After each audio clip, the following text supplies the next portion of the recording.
हज़रत नानोतवी रहमहुल्लाह बड़े बड़ा अरसा मदीना मुनव्वरा में मांग मांग के आते, अल्लाह ने कबूलियत की। इनके पास सरमाया कुछ न कुछ इकट्ठा हुआ। इन्होंने रात को ये तय किया कि सुबह हम इमारत की बुनियाद रखेंगे। दारुल उलूम देवबंद के मोहतमिम मौलाना रफ़ीउद्दीन सुबह उठे नमाज में, तो कहा नमाज के बाद मैं ख्वाब सुनाऊंगा, मिस्त्री मजदूर का काम बाद में करना है। कहा जो हमने जगह तय की थी मैंने रात को ख्वाब में देखा, रसूल अक़दस सल्लल्लाहु अलैहि वसल्लम तशरीफ़ लाए हैं। अल्लाह के रसूल फरमाते हैं रफ़ीउद्दीन, ओए कासिम, ओए आबिद हुसैन, ओए रशीद अहमद, इन बुजुर्गों के नाम लिए।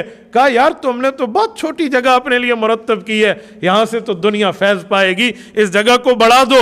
हुज़ूर अलैहिस्सलातु वस्सलाम ने कुछ निशान उस नक्शे से बढ़ के लगाए। ये अपनी जगह पे पहुँचे, वहाँ पर दिखाने के लिए कि इधर अल्लाह के रसूल ने निशान लगाए। रफ़ीउद्दीन साहब फरमाते हैं हम लोगों की हैरत की इंतहा न रही, वो निशान वैसे लगे हुए थे जैसे रसूलुल्लाह ने लगाए थे।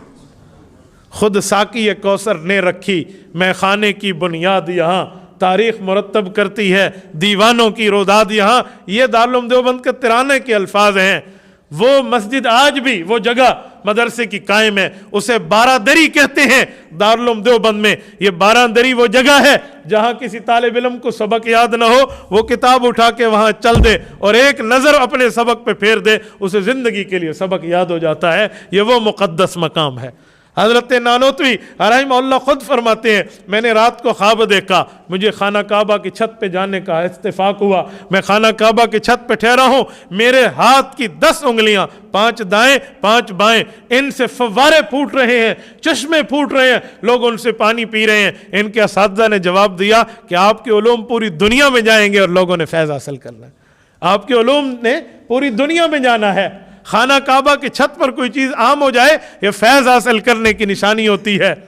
जब मलका जुबैदा आई थी हज पे, हारून और रशीद बादशाह की बीवी, उसने देखा हाजियों को पानी पीने में बहुत दिक्कत होती है, यहाँ पानी नहीं है, तो उसने दरिया दजला से बगदाद और इराक से एक नहर खुदवाई थी मक्का मुकरमा तक। बाज़ लोग कहते हैं नहीं, ताइफ के इलाके वादी नौमान से लेकर मक्का मुकरमा तक खुदवाई थी। बहरहाल जो भी हो, एक लंबी नहर खुदवाई गई थी और इसकी एक ईंट लगाने पे उस जमाने में 1 दिरहम लगता था। लेकिन इसने बादशाह को कहा लगा दो, कोई दीन का काम भी करके जाओ जो आपके लिए मगफरत का सामान बन जाए, मौत के बाद कब्र की राहत बन जाए। इस खातून ने यह काम किया। इसी दौरान इसने ख्वाब देखा कि मैं खाने काबा की छत पे बैठी हूं और लोग अजीब किस्म से मुझसे फायदा हासिल कर रहे हैं और मैं वहां सोई हुई हूं।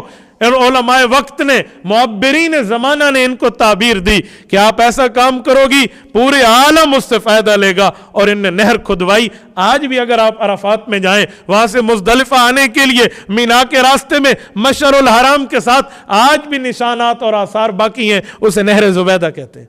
दुनिया उससे फ़ायदा लेती रही। ऐसे मौलाना कासिम नानोतवी रहमहुल्लाह ने अपना ये ख्वाब देखा, इनकी उंगलियों से यूँ चश्मे जारी हैं। मौलाना कासिम नानोतवी रहमहुल्लाह ने ये 12 साल गुजारने के बाद जहाँ बुनियाद रखी, वो गोया रसूल अक़दस सल्लल्लाहु अलैहि वसल्लम की तरफ से उस जगह पर बुनियाद और इमारत खड़ी हुई है। उसके बाद 2 साल इस धरती पर रहे और 48 साल की उम्र में दुनिया से गए।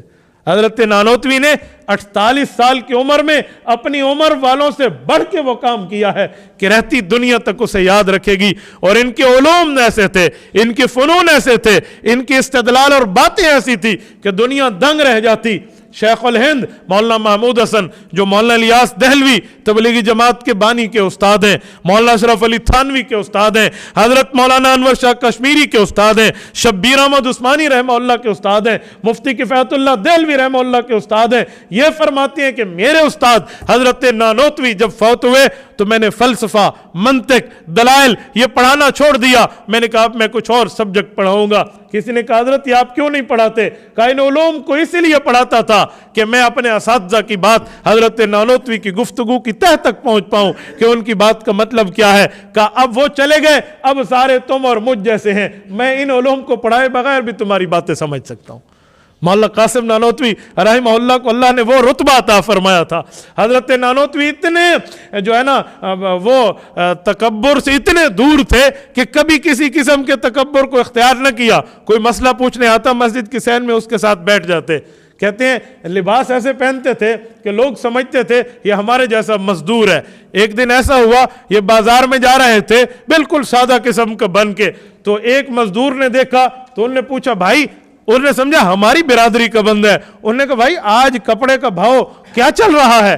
तो उन्होंने उस पर जाहिर नहीं किया कि मैं मौलवी हूं तो यूं करता है। उन्होंने कहा भाई आज बाजार जाने का इत्तेफाक नहीं हुआ, आज नहीं गया तो मुझे आज का रेट नहीं पता। उसने कहा अजीब बंदा है, मजदूरों वाला लिबास भी पहना हुआ है, कुलियों वाली शक्ल भी बनाई हुई है, और तूने बाजार का चक्कर भी नहीं लगाया। इन्होंने बात सह ली, बर्दाश्त किया। एक बारी की बात है कि एक शख्स इनके पास आया, उसने आकर उस जमाने के 6,000 रुपए इनको दिए कि आप ये अल्लाह के रास्ते में सदका करो। इन्होंने कहा जितना मेरे पास है वो बहुत हो जाता है, मैं ये नहीं लेता।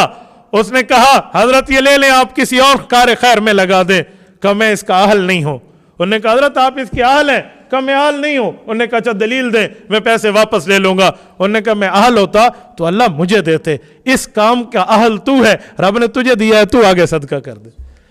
वक्त के नवाब ने अपनी बेटी शादी के लिए इनको पेश की तो इन्होंने शादी कबूल कर ली। वो आई सर से लेकर पांव तक जेवरात में सजी हुई। हजरत रात को उसके पास बैठे, बातों बातों में बातें चली तो कहा एक बात कहूं? कहा क्या?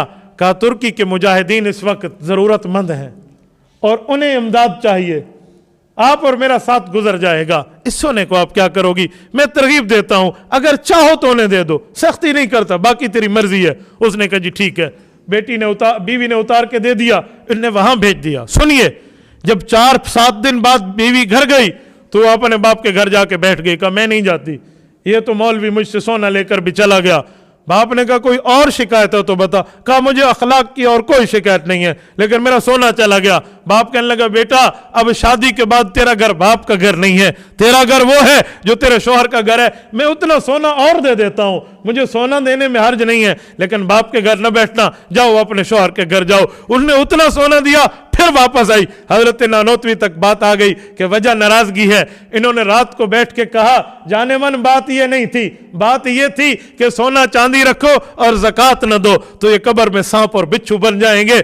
इसलिए मैंने कहा कि हम गरीब आदमी, हम इसकी ज़कात कैसे देंगे, हम वहां दे दें ताकि हमारे लिए आखिरत का सामान बन जाए। उस खातून ने कहा कि मैंने अपनी नजर अपने सोने की तरफ की, खुदा की कसम मुझे सांप की तरह लगने लगे, अल्लाह की कसम मुझे बिच्छू की तरह लगने लगे।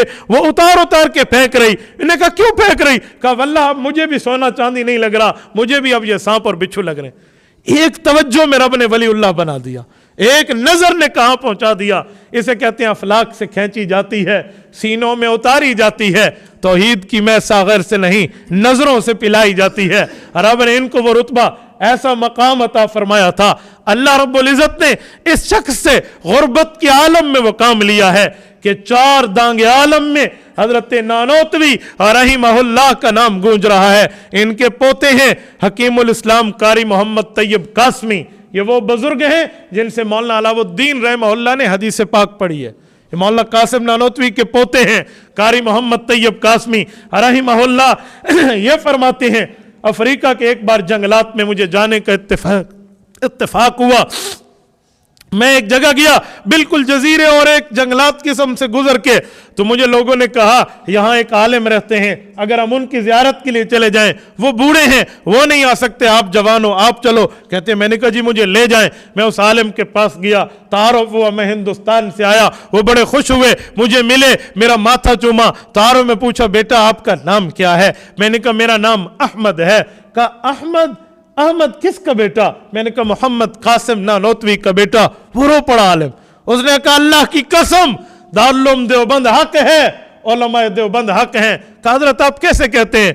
कहा मैं मौलाना कासिम नानोतवी का शागिर्द हूं और मैं इस जंगल में उससे पढ़ के वापस आया। आज इतने साल हो गए मैं वापस नहीं गया, लेकिन मैंने रब से काबतुल्लाह में बैठ के दुआ मांगी, अल्लाह अगर मेरा उस्ताद हक है तो मौत से पहले मुझे इसका फैज अपने इलाके तक दिखा दे। मैं अपनी आंखों से आज तेरी ज़ियारत कर रहा हूं, आज तो मुझ तक पहुंच के आया है। मौलाना कासिम नानोतवी रहमतुल्लाह अलैह के ये पोते हैं। अब उनके चौथे पोते के बेटे मौलाना सालिम खतीबुल इस्लाम, मौलाना सालिम का विसाल अभी 1 साल हुआ है, अभी हुआ। ये पूरी नस्ल चली है, पूरी की पूरी नस्ल, जिनकी नस्ल दर नस्ल दीन की खिदमत में आई। वजह ये हज़रत अबू बकर सिद्दीक की औलाद है। सैयदना अबू बकर सिद्दीक रज़ियल्लाहु अन्हु इस्लाम के अंदर वो वाहिद शख्सियत है जिनकी 4-4 नस्लें हुजूर पाक के सहाबी हैं। 4 نسلیں مسلمان ہونا یہ بڑی بات نہیں ہے، کئی کی نسلیں مسلمان ہیں، 4 نسلیں مسلمان کی بات نہیں کر رہا، مسلمان بھی ہیں، حضور کے شاگرد بھی ہیں، صحابی بھی ہیں، ابو بکر صدیق کے ابو